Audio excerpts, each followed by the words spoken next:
Welcome to video tutorial for usage of Dr. Pro for Jira, and today I will present how the bulk edit works.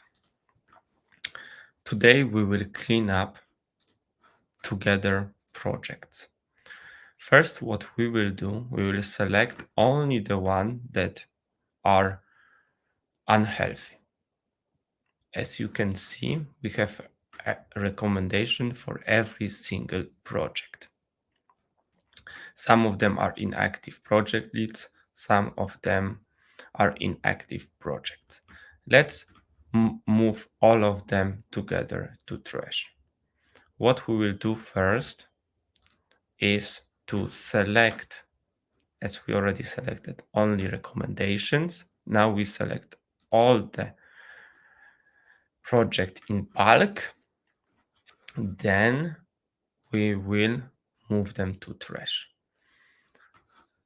As we can see, 25 projects were moved to review changes.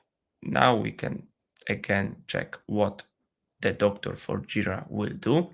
If we are fine with that, we can run actions. It will move 25 projects to trash. Run action. Now we can go to Task Manager and see the progress.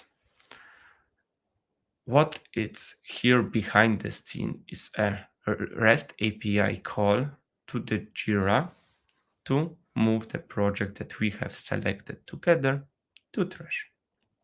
It will take a while, and with just few simple clicks, you see that we cleaned up the projects. If we go back here, as you can see right now, it's 100%, and only active projects stayed in the instance.